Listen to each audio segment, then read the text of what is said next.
He knew something was wrong the moment he saw the envelope on the cafe table, her fingers resting on it like it carried the weight of a verdict. Just minutes earlier, he had walked out of that little Italian restaurant believing, for the first time in years, that life had finally decided to be gentle with him. The laughter had felt natural. The silence had felt safe. The way she looked at him across the candlelight had made him think maybe, just maybe, he wasn't broken goods anymore. But that envelope changed everything. And when he finally learned why she had really come, it didn't just shake his heart, it shattered the fragile hope he had dared to rebuild. If you believe in kindness, in second chances, and in the quiet miracles that change ordinary lives, take a moment right now to like this video, share it with someone who needs hope, comment your thoughts, and subscribe to the channel, Kindness Stories. Your support helps these stories reach hearts that truly need them. Daniel Harper had been a single father for 6 years. 6 long years since the night the hospital lights flickered against his tear-streaked face as he held his wife's hand and promised her he would take care of their daughter. He was 38 now, with faint lines etched permanently around his tired eyes and a streak of gray beginning to claim his dark hair. Every morning began before sunrise. He packed lunches, braided hair with clumsy determination, burned toast occasionally, and rushed to drop off 8-year-old Lily at school before heading to his job as a high school history teacher. His life was a carefully balanced routine held together by love and exhaustion. Dating had not been part of his world. The idea felt almost disloyal at first, and later it simply felt impossible.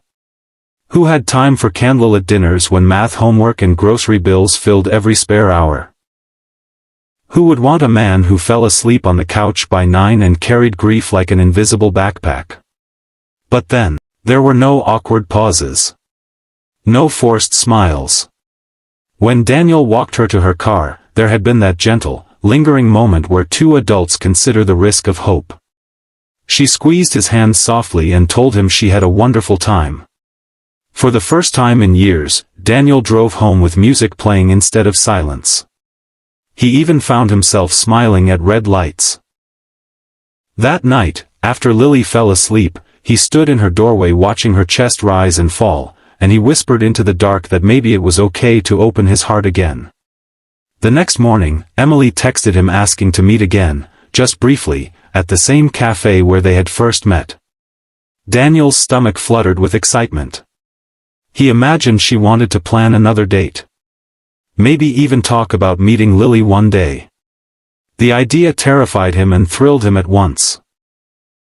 When he arrived at the cafe, he noticed something different. Emily wasn't glowing the way she had the night before. She looked composed, but there was tension in her shoulders. And there was that envelope. She didn't smile immediately. She didn't reach for his hand. Instead, she inhaled deeply, as if preparing to jump into icy water. Daniel felt the shift before she spoke. His mind began racing through possibilities. Was she married? Moving away? Had he said something wrong? Then she explained. She hadn't come into his life by coincidence. Months ago, she had begun volunteering with a nonprofit that quietly evaluated home environments for children whose surviving parent had lost a spouse. The program aimed to identify families who might need financial assistance, counseling, or additional support, especially single fathers who were statistically less likely to seek help. Daniel's name had come through a referral from the school district after a teacher mentioned how exhausted he always seemed. Emily had been assigned to assess him. The coffee shop noise faded into a distant hum. Daniel felt his pulse pounding in his ears. The laughter from